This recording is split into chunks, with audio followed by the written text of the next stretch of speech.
This story begins with two graduate students from Stanford University. They created a web directory that allowed users to search and find information on the growing network of the internet. Before Google. Before Facebook. Then it became a king of the searches on the internet. That king controlled how millions of people explored the digital world daily. Its name was Yahoo, and it seemed impossible to defeat back then. But what happened next became one of the biggest business warnings ever. It all started in the 1990s when the internet was still new. Two students named Jerry Yang and David Philo had a simple idea. They wanted to organize websites into categories anyone could easily understand. What started as a small directory quickly exploded into massive global popularity. Millions of users began opening Yahoo every single day without hesitation. It became more than a website, it became the internet's main entrance. News, emails, sports, entertainment lived together inside one platform. That kept users inside the Yahoo ecosystem for hours every day. For years, Yahoo dominated the market without any real competition appearing. Companies rushed to advertise there because all users were already gathered. Money kept flowing in and growth looked unstoppable from the outside. But hidden beneath that success, a critical weakness was slowly growing. Yahoo never clearly defined what it truly wanted to become long-term. It tried to be everything at once instead of mastering one core product. At the same time, a small company started growing quietly and strategically. That company would completely change the internet forever in coming years. That company was Google, focused only on improving search quality and speed. Its search engine was cleaner, faster, and far more accurate than competitors. At first, nobody believed it could become a serious threat to Yahoo, but that assumption would soon turn into a massive strategic mistake. In the year 2000, a decision changed everything in unexpected ways. Yahoo decided to use Google as its search engine provider. At that moment, it seemed like a smart and efficient partnership.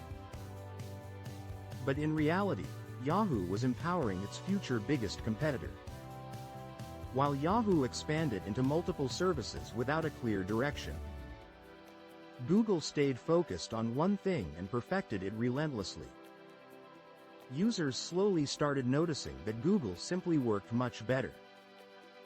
That small shift began a silent but unstoppable migration of users. As years passed, Google became the preferred search engine worldwide. People stopped using Yahoo as their main tool for finding information online. Traffic slowly declined while competitors continued improving their products. But Yahoo leadership failed to react fast enough to this change. Then came one of the biggest missed opportunities in business history. In 2002, Yahoo had the chance to acquire Google entirely. The price was relatively low compared to its future value explosion. But Yahoo rejected the deal, believing Google was not worth enough. That decision alone would later cost them billions of dollars. But the mistakes did not stop there for Yahoo leadership. A few years later, they had another opportunity to buy Facebook. At that time, Facebook was still a small but fast-growing platform.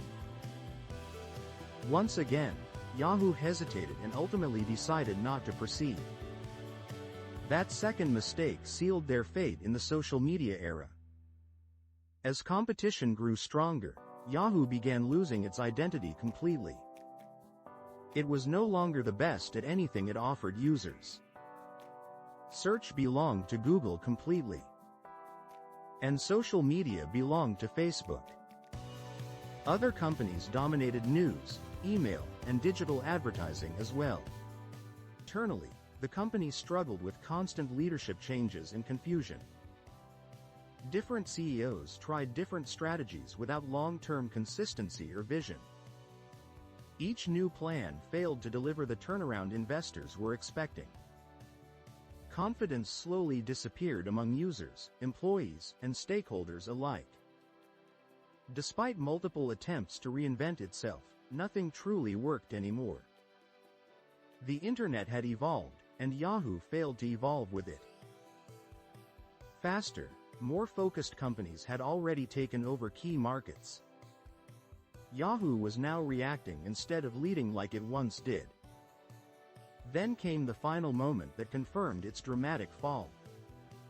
In 2017, Verizon acquired most of Yahoo. The price was only a fraction of what Yahoo once was worth. A former internet giant was now just another asset in a larger corporation. That moment officially marked the end of an incredible era. The fall of Yahoo was not caused by one single mistake. It was the result of many bad decisions over several years. Lack of focus, missed opportunities, and slow adaptation destroyed everything. Even the biggest companies can collapse if they stop innovating properly. Today, Yahoo's story is studied by entrepreneurs and business leaders worldwide. It serves as a powerful warning for every fast-growing tech company. Starting first does not guarantee staying first in competitive industries. Execution, focus, and timing matter far more than early success. Because in business, adapting quickly is more important than starting early. And ignoring opportunities can cost billions in future potential growth. And now think about this carefully for a moment. What if Yahoo had bought Google when it had the chance? What if they had taken Facebook seriously from the beginning? The internet today might look completely different than what we know. And you? Would you recognize an opportunity like that before it's too late? Thanks for watching. If you want to watch another business story, comment below.